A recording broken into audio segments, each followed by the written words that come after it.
الله الرحمن الرحيم. قال الله تبارك وتعالى في القرآن المجيد: وَلِلَّهِ عَلَى النَّاسِ حِجُّ الْبَيْتِ مَنِ اسْتَطَاعَ إِلَيْهِ سَبِيلًا وَمَنْ كَفَرَ فَإِنَّ اللَّهَ غَنِيٌّ عَنِ الْعَالَمِينَ. صدق اللہ العظیم وصدق رسولہ النبی الکریم الامین. ان اللہ وملائکتہ یصلون علی النبی یا ایہا الذین آمنوا صلوا علیہ وسلموا تسلیما. بآواز بلند درود پاک پڑھیے: الصلاۃ والسلام علیک یا سیدی یا رسول اللہ وعلی آلک واصحابک یا سیدی یا حبیب اللہ. الصلاۃ والسلام علیک یا سیدی یا نبی اللہ وعلی آلک واصحابک یا سیدی یا نور اللہ. اللہ تبارک و تعالی جل جلالہ وعم نوالہ وآدم شانہ وعتم برہانہ وجل ذکرہ وعز اسمہ کی حمد و ثنا اور حضور سرور کائنات، مفخر موجودات، زینت بزم کائنات، دستگیر جہاں، غم گسار زماں، سید سروراں، حامی بے کساں، قائد المرسلین، خاتم النبیین، احمد مجتبیٰ، جناب محمد مصطفیٰ صلی اللہ تعالی علیہ وآلہ وسلم کے دربار گوہر میں ہدیہ درود و سلام عرض کر لینے کے بعد، رب کائنات رب ذوالجلال کے فضل اور توفیق سے آج جمعۃ المبارک کے بابرکت دن میں خالق کائنات جل وعلا نے ہمیں مسجد میں حاضری دینے کی توفیق عطا فرمائی ہے. پاک پروردگار عالم کی بارگاہ میں دعا ہے کہ رب کائنات رب ذوالجلال اسی طرح بار بار مسجد کی باادب حاضری دیتے رہنے کی توفیق عطا فرمائے. آج کے خطبہ جمعۃ المبارک کے مختصر سے وقت میں ہماری گفتگو کا موضوع ہوگا حج کے فضائل. اللہ رب العزت حق بیان کرنے، حق سننے، حق سمجھنے کی توفیق عطا فرمائے. سید عالم نور مجسم شفیع معظم صلی اللہ تعالی علیہ وآلہ وسلم کی ذات گرامی پر درود و سلام پڑھنے کے بے شمار فضائل و برکات محدثین نے کتب احادیث میں ذکر فرمائے ہیں. حضرت سیدنا ابن وہب رحمۃ اللہ تعالی علیہ سے روایت ہے کہ حضرت سیدنا کعب رضی اللہ تعالی عنہ ام المومنین حضرت سیداتنا عائشہ صدیقہ رضی اللہ تعالی عنہا کی خدمت میں حاضر ہوئے تو لوگوں نے رسول کریم علیہ الصلوۃ والسلام کا تذکرہ کیا تو حضرت سیدنا کعب رضی اللہ تعالی عنہ نے فرمایا: ہر دن 70,000 فرشتے اترتے ہیں جو رسول پاک صاحب معراج صلی اللہ تعالی علیہ وآلہ وسلم کی قبر شریف کو گھیر لیتے ہیں، اپنے پر بچھا دیتے ہیں اور رسول رحمت شفیع امت صلی اللہ تعالی علیہ وآلہ وسلم پر درود شریف پڑھتے رہتے ہیں، حتیٰ کہ جب شام پاتے ہیں تو وہ آسمانوں کی جانب چڑھ جاتے ہیں اور ان کی طرح دوسرے فرشتے اترتے ہیں اور وہ بھی اسی طرح کرتے ہیں،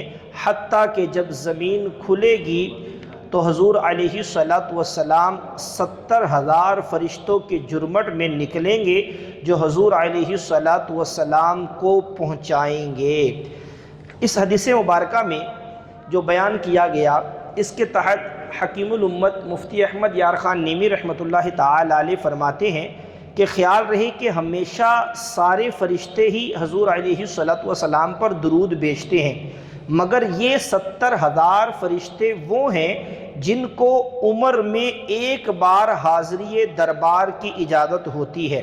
یہ حضرات حضور علیہ الصلوۃ والسلام کی برکت حاصل کرنے کو حاضری دیتے ہیں. جو فرشتہ ایک بار حاضری دے جاتا ہے اسے دوبارہ حاضری کا شرف نہیں ملتا. ساری عمر میں صرف چند گھنٹے یعنی آدھے دن کی حاضری نصیب ہوتی ہے، مفتی صاحب رحمۃ اللہ تعالی علیہ اس حدیث پاک کے اس حصے حتیٰ کہ جب زمین کھلے گی تو حضور علیہ الصلوۃ والسلام 70,000 فرشتوں میں نکلیں گے جو حضور کو پہنچائیں گے کی وضاحت میں لکھتے ہیں کہ قیامت کے اس دن کی ڈیوٹی والے فرشتے حضور علیہ الصلوۃ والسلام کو اپنی جرمٹ میں لے کر رب کائنات تک پہنچائیں گے دولہا کی طرح۔ امام عشق و محبت اعلیٰ حضرت مولانا شاہ امام احمد رضا خان علیہ رحمت الرحمن نے بڑے خوبصورت انداز میں اس بات کی طرف اشارہ کیا، فرمایا 70,000 صبح ہیں 70,000 شام ہیں، یوں بندگی زلف و رخ آٹھوں پہر کی ہے۔ اللہ رب العزت ہمیں بھی اپنے آقا و مولا علیہ الصلوۃ والسلام کی ذات پر کثرت سے درود و سلام پڑھنے کی توفیق عطا فرمائے۔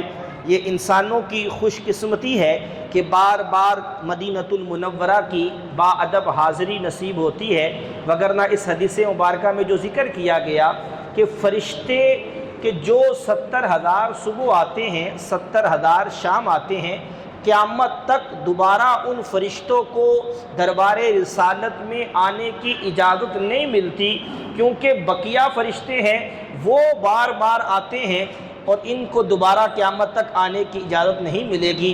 قربان جائیے انسان کے مقدر پر کہ رب کائنات نے انسان کو یہ عظمت عطا فرمائی، جب بھی چاہے اپنے محبوب کریم علیہ الصلوۃ والسلام کی بارگاہ میں حاضری دے، مدینۃ المنورہ جائے، درود و سلام پڑھے، فرشتے زندگی میں پوری عمر میں ایک مرتبہ آئے، انسان پر کرم ہو جائے تو بار بار مدینۃ المنورہ کی بادب حاضریاں پائے۔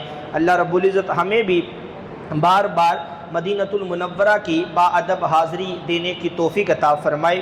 الحمدللہ بیت اللہ شریف کے حج کے لیے، خانہ کعبہ کا طواف کرنے کے لیے بے شمار عاشقان رسول جو ہیں وہ اس وقت تیاری میں مصروف ہوں گے۔ لاکھوں لاکھ عاشقان رسول اللہ رب العزت کے گھر خانہ کعبہ کی طرف سفر کے لیے تیار ہیں، اور عن قریب وہ وقت آئے گا کہ وہ حج کا فریضہ ادا کریں گے۔ یاد رکھیے کہ ہر نسل، ہر زبان، ہر رنگ والا، ہر وطن کے امتیازات کو بلا کر کعبۃ اللہ شریف میں حج کے لیے دنیا کے کونے کونے سے لوگ جمع ہوتے ہیں۔ سفید لباس پہنا ہوتا ہے، صرف 2 چادریں سفید ہوتی ہیں، اور وہاں کسی کی کوئی نسل کا اعتبار نہیں ہوتا، کسی کے رنگ کا اعتبار نہیں ہوتا، کسی کی امیری غریبی کا اعتبار نہیں ہوتا۔ سارے بندے جو ہیں لاکھوں کی تعداد میں وہ خانہ کعبہ کا طواف کرتے ہیں، اور ان کی زبان پہ ایک ہی صدا ہوتی ہے، لبیک اللہم لبیک لبیک لا شریک لک لبیک ان الحمد والنعمت لک والملک لا شریک لک، کہ یہی ہر طرف سے صدائیں گونجتی ہیں۔ یہ خالق کائنات جل وعلا کا وہ خاص کرم ہے، خاص نعمت ہے امت مسلمہ پر کہ دنیا کے مختلف کونوں سے لوگ جمع ہو کر وہ حج کے ایام میں خانہ کعبہ پہنچتے ہیں، اور اللہ رب العزت کی طرف سے جو حج ایک مسلمان پر صاحب استطاعت ہونے کی وجہ سے فرض کیا گیا ہے اس کو ادا کرتے ہیں۔ یاد رکھیے کہ اسلام کے ارکان جو ہے حدیث مبارکہ میں بیان کیے گئے، 5 ارکان بیان کیے گئے، 5 پلر ہیں اسلام کے۔ اگر کوئی بندہ کسی ایک کا بھی انکار کرے تو وہ مسلمان نہیں رہتا، وہ دائرہ اسلام سے خارج ہو جاتا ہے۔ پہلا رکن کہ اس بات کی گواہی دینا کہ اللہ کے سوا کوئی عبادت کے لائق نہیں، اور محمد مصطفیٰ صلی اللہ تعالی علیہ وآلہ وسلم اللہ کے آخری رسول ہیں۔ اور پھر زکوٰۃ ہے، نماز ہے، روزہ ہے، اور پھر حج ہے۔ یہ تمام کے تمام یہ 5 ارکان ہیں، تو یہ مسلمان پر فرض ہیں۔ جس طرح نماز 5 وقت کی مسلمان پر فرض ہے، جس طرح ماہ رمضان کے روزے فرض ہیں، جس طرح سال کے بعد صاحب استطاعت ہونے کی صورت میں زکوٰۃ فرض ہوتی ہے، اسی طرح زندگی میں ایک مرتبہ اگر صاحب استطاعت بندہ ہے تو اللہ رب العزت کی طرف سے اس بندے پہ اللہ کے گھر کا حج فرض ہو جاتا ہے، جس کو اللہ رب العزت نے قرآن پاک کی 4 پارے میں بیان فرمایا۔ ارشاد فرمایا وَلِلَّهِ عَلَى النَّاسِ حِجُّ الْبَيْتِ مَنِ اسْتَطَاعَ إِلَيْهِ سَبِيلًا وَمَنْ كَفَرَ فَإِنَّ اللَّهَ غَنِيٌّ عَنِ الْعَالَمِينَ۔ ترجمہ کنز الایمان، اور اللہ کے لیے لوگوں پر اس گھر کا حج کرنا ہے جو اس تک چل سکے، اور جو منکر ہو تو اللہ سارے جہاں سے بے پرواہ ہے۔ اللہ اکبر۔ حج بہت بڑی نعمت ہے۔ حج کی سعادت پانے والے خوش نصیبوں پر اللہ پاک کا خصوصی کرم ہوتا ہے۔ وہ پاک پروردگار عالم حج کرنے والوں کو حج کے بدلے میں ایسے عظیم الشان انعامات سے نوازتا ہے جن کے متعلق سن کر مسلمانوں کے دلوں میں بھی ان مقدس مقامات کی زیارت کا ذوق و شوق مزید مچلنے لگتا ہے۔ یاد رکھیے کہ حج ہے کس پہ فرض؟ سب سے بنیادی بات یہ ہے کہ ہم میں سے کس بندے پر حج کرنا فرض ہے، تو اس کا بھی ہمارے اسلام نے بیان کر دیا واضح طور پہ۔ شریعت مطہرہ نے، دین اسلام نے اس بات کو بیان کر دیا کہ حج کس بندے پر فرض ہوگا۔ تو بیسک اس کی 8 شرائط بیان کی گئی ہے کہ بندہ غور کر لیں کہ اگر یہ 8 کی 8 شرطیں مکمل میرے اندر پائی جاتی ہیں تو مجھ پہ حج فرض ہے۔ اگر کوئی ایک شرط بھی نہیں پائی جاتی، 8 میں سے ایک بھی کم ہے، تو حج فرض نہیں ہوگا۔ وہ 8 شرطیں کیا ہیں؟ آپ بھی غور سے سنیں، میں بھی توجہ کروں کہ اگر وہ شرطیں میرے اندر موجود ہیں تو فی الفور حج کرنا مجھ پہ فرض ہو جائے گا۔ اگر نہیں کروں گا تو مسلسل گناہوں کا میٹر جو ہے وہ چلتا رہے گا اور بالآخر جہنم کے حقدار بھی بن سکتا ہوں، کیونکہ اللہ نے حج فرض کیا۔ اللہ کے فرض کرنے کے باوجود استطاعت بھی تھی، شرائط بھی پائی گئی، پھر بھی بندے نے نہ کیا، سستی کا مظاہرہ کیا اور حج نہ کر سکا، تو میرے آقا کریم علیہ الصلوۃ والسلام کی حدیث مبارکہ بھی سنن دارمی میں موجود ہے۔ فرمایا جس بندے پر استطاعت ہے، کوئی ظالم بادشاہ روکتا بھی نہیں ہے، سفر کی رکاوٹ بھی نہیں ہے، صاحب استطاعت بھی ہے، تندرست بھی ہے، اس کے باوجود وہ بندہ حج نہ کرے، تو میرے آقا نے فرمایا وہ چاہے یہودی ہو کر مرے، چاہے نصرانی ہو کر مرے۔ اللہ اکبر۔ یہ وعید میرے آقا نے حدیث مبارکہ میں بیان کی ہے۔ اب مجھے اور آپ کو غور کرنا ہے، اگر ہمارے اندر یہ 8 شرائط پائی جاتی ہیں تو ہم پہ حج فرض ہے۔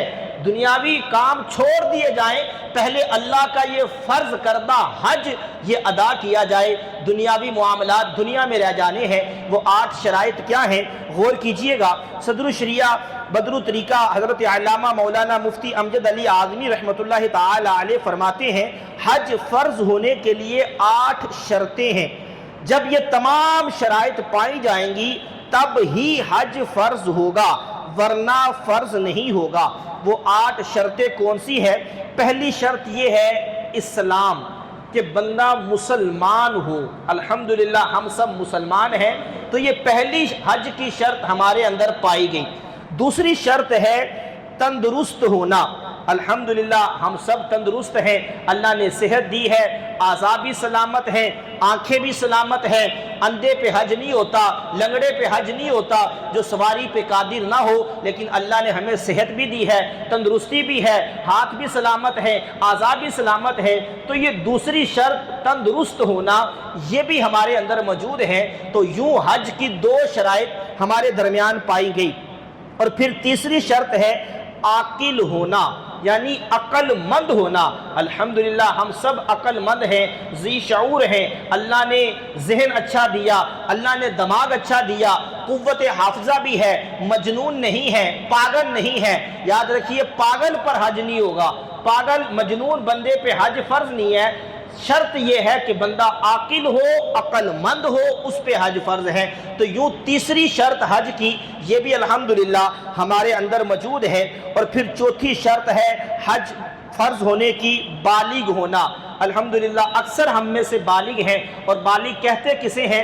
12 سال کی عمر سے لے کر 15 سال کی عمر کے درمیان اگر بلوغت کے آثار ظاہر ہو جائیں تو بندہ بالغ ہو جاتا ہے۔ اور بالفرض 15 سال کی عمر ہو چکی اور بندے پر بلوغت کے آثار ظاہر نہ ہوئے تو 15 سال کے بعد اسلام کہتا ہے اب بندے کو بالغ شمار کیا جائے گا۔ تو یوں 15 سال کی زیادہ عمر والے جو افراد ہیں ان کے اندر حج کی چوتھی شرط بھی پائی گئی۔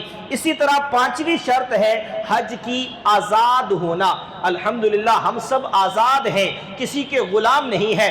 پہلے صدیوں میں، پہلے زمانے میں غلاموں کا، باندیوں کا سلسلہ ہوا کرتا تھا، لیکن اب وہ الحمدللہ سلسلہ نہیں ہے۔ ہم سب وطن عزیز ملک پاکستان میں آزادی کے ساتھ رہتے ہیں، کسی کے غلام نہیں ہیں۔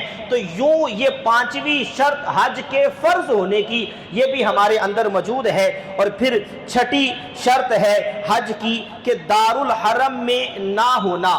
الحمدللہ ہمارا وطن عزیز ملک پاکستان یہ دارالاسلام ہے، ہر طرف اسلام ہی اسلام پھیلا ہوا ہے، ہر طرف اسلام کی روشنی ہے، اسلام کا چراغاں ہے، اسلام کا نور ہے۔ یہ دارالحرم نہیں ہے، یہاں کفر کی اکثریت نہیں ہے، جہاں کفر کی اکثریت ہو وہ دارالحرم ہوتا ہے۔ لیکن الحمدللہ ہمارا وطن عزیز جہاں ہم مقیم ہیں یہ دارالاسلام ہے۔ تو یوں حج کی یہ چھٹی شرط بھی ہمارے اندر موجود ہے۔ اور پھر حج کی ساتویں شرط ہے کہ حج کا وقت بھی ہو، یعنی ایام حج ہوں۔ الحمدللہ حج کے ایام شروع ہو چکے ہیں، ان قریب ذوالحجہ کا مہینہ شروع ہو جائے گا، آخری جو 10 دن ہیں حج کے وہ ایام بھی آ جائیں گے۔ ابھی سے حج کے ایام شروع ہو چکے ہیں۔ قرآن کہتا ہے الحج اشہر معلومات، کہ حج کے جو مہینے ہیں وہ تو معلوم ہیں، تو حج کا وقت بھی ہو، تو یہ بھی حج کا وقت قریب ہے۔ تو یہ ساتویں شرط بھی گویا کہ ہمارے درمیان آ چکی ہے۔ تو یوں 7 شرائط جو حج کی ہیں یہ ہم سب کے اندر گویا کہ موجود ہیں۔ اب آخری شرط، 8ویں شرط، اس پہ مجھے بھی غور کرنا ہے، آپ نے بھی غور کرنا ہے۔ اگر یہ شرط ہمارے اندر موجود ہے تو ہم پر حج فرض ہے، نہ کریں گے تو گناہگار، جہنم کے حقدار۔ اور فرمان مصطفیٰ کے مطابق میرے آقا نے فرمایا چاہے یہودی ہو کہ ایسا بندہ مرے، چاہے نصرانی ہو کر مرے، کہ جو حج فرض ہونے کے باوجود بھی حج نہ کرے۔ وہ آخری شرط کیا ہے؟ وہ شرط یہ ہے کہ سفر پر آنے والے اخراجات کا بندہ مالک بھی ہو، کہ اس نے یہاں سے اپنے وطن سے وہ خانہ کعبہ تک کا سفر کرنا ہے تو اس سفر کے اخراجات، اب اس کی کچھ تفصیل ہے وہ غور کیجئے گا، کہ اتنا اس کے پاس مال ہو کہ اس کے گھر والے، اس کے اہل و عیال، بیوی بچے، ان کے لیے وہ پیچھے راشن ڈال دے، ان کو اخراجات ان کے پورے ہوں، ان کو کسی قسم کی پریشانی نہ ہو۔ اور اس کے بعد اس کے پاس اتنی رقم بچتی ہے کہ اس رقم سے وہ آسانی کے ساتھ حرم کعبہ جاتا ہے، حج کے ایام وہاں گزارتا ہے، حج کرتا ہے اور واپس پلٹ آتا ہے، اس کے کاروبار میں اس کے وہ نقصان نہیں ہوگا، تو ایسے شخص پر حج فرض ہے۔ کاروبار سے یہاں یہ یاد رکھیں، ایسا نہیں ہے کہ میں چھوڑ کے جاؤں گا، میرا پیچھے کاروبار چلانے والا کوئی بندہ نہیں ہے۔ یاد رکھیں اگر کوئی بندہ تجارت کرتا ہے، اس کا کاروبار ہے، اب کاروبار اس کا 50 لاکھ روپے کا ہے، اس کی پرچون کی دکان ہے، پرچون کی دکان میں 50 لاکھ کی اشیاء موجود ہیں، تو ایسے بندے پہ حج فرض ہے۔ کیونکہ حج جو عمومی طور پہ ابھی جو سرکاری طور پہ بھی دیکھا جائے تو 11-12 لاکھ روپے کا حج ہو جاتا ہے، پرائیویٹ طور پہ اگر کسی نے حج کرنا ہے تو 15 سے 20 لاکھ یا 25 لاکھ تک حج ہو جائے گا۔ تو اگر کوئی بندہ پرچون کی دکان والا جس کے پاس 50 لاکھ کا سامان اضافی پڑا ہے تجارت کی غرض سے، تو وہ بندہ اگر اپنے کاروبار میں سے 25 لاکھ نکال کے حج کرے گا، پھر بھی پیچھے 25 لاکھ کا سامان بچتا ہے اور اس کی ضروریات پوری ہوتی ہیں، نظام زندگی چلتا رہے گا، تو ایسے بندے پہ بھی حج فرض ہے۔ اسی طرح ہم اپنے گھر میں رہتے ہیں، ضرورت کا مکان ہے، ضرورت کی گاڑی ہے، یہ چیزیں ہیں، یہ تو استعمال میں ہیں، لیکن اس کے علاوہ کوئی اضافی پلاٹ رکھا ہوا ہے، اضافی مکان کوئی ہے جو کرائے پہ دیا ہوا ہے، تو اس کی قیمت اگر اتنی ہے کہ اس کو سیل کر کے ہم حج کے اخراجات پورے کر سکتے ہیں، تو یاد رکھیے پھر بھی ایسے بندے پہ حج فرض ہے۔ حج فرض ہونے کے باوجود نہیں کرے گا تو پھر آپ نے میرے آقا کی زبان سے وہ فرمان سنا کہ ایسا بندہ جو ہے وہ چاہے یہودی ہو کر مرے، چاہے نصرانی ہو کر مرے۔ تو ہمارے معاشرے میں عموماً لوگ حج کی طرف توجہ نہیں کرتے کہ حج فرض ہو چکا ہے، یہ فرض اللہ نے مجھ پہ کیا ہے۔ جس رب نے رمضان کے روزے روزے فرض کیے میں نے مکمل رمضان کے روزے رکھے، جس نے نمازیں فرض کی میں مکمل 5 وقت کی نمازیں پڑھتا ہوں، جس نے زکوٰۃ فرض کی میں مکمل زکوٰۃ دینے کی کوشش کرتا ہوں، اسی رب نے تو حج بھی فرض کیا ہے نا، تو حج بھی ہم نے ادا کرنا ہے۔ اگر صاحب استطاعت ہیں، یہ 8 شرائط پائی جاتی ہیں تو اب حج فرض ہے۔ اگر سستی کریں گے، تاخیر کریں گے کہ ابھی تو میری عمر باقی ہے، ابھی تو جوان ہوں، ابھی تو بچوں کی شادیاں کرنی ہے، بچیوں کے لیے جہیز کا انتظام کرنا ہے، تو یاد رکھیے یہ کوئی شرعی عذر نہیں ہے، یہ کوئی اللہ کی بارگاہ میں پیش کر کے بندہ اپنی معافی نہیں کروا سکے گا، کیونکہ یہ دنیاوی معاملات ہیں، یہ چلتے رہنے ہیں۔ ابھی اللہ نے صحت دی ہے، بعضوں کا یہ ذہن ہوتا ہے کہ ابھی بڑی عمر کا ہو جاؤں گا، جب تھوڑی عمر زیادہ ہو جائے گی تو پھر حج پہ چلا جاؤں گا، ابھی بچوں کے فرض سے پہلے میں وہ نپٹا لوں، بچوں کی شادیاں کر لوں، اس کے بعد یہ معاملہ کروں گا۔ تو نہ ایسا ہرگز نہیں ہے۔ اسلام نے ہمیں یہ تصور دیا ہے کہ جیسے ہی صاحب استطاعت ہوا، 8 شرائط پائی گئی، چاہے بندے کی اپنی بھی شادی نہیں ہوئی ہے، وہ کوارا ہے، اس پہ بھی حج فرض ہے۔ یہ ضروری نہیں ہے کہ بندہ اپنے بچوں کی شادیاں کر کے اب بے فکر ہو کے سارے فرائض ادا کر کے اب حج کو جائے گا۔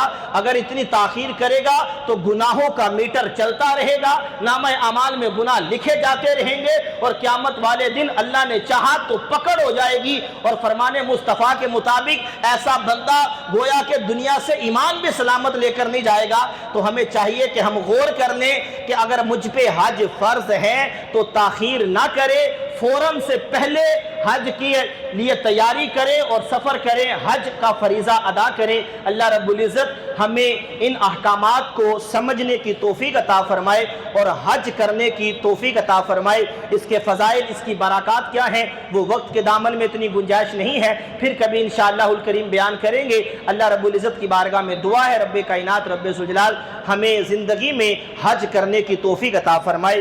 آمین بجاہ نبی الامین وصلی اللہ تعالی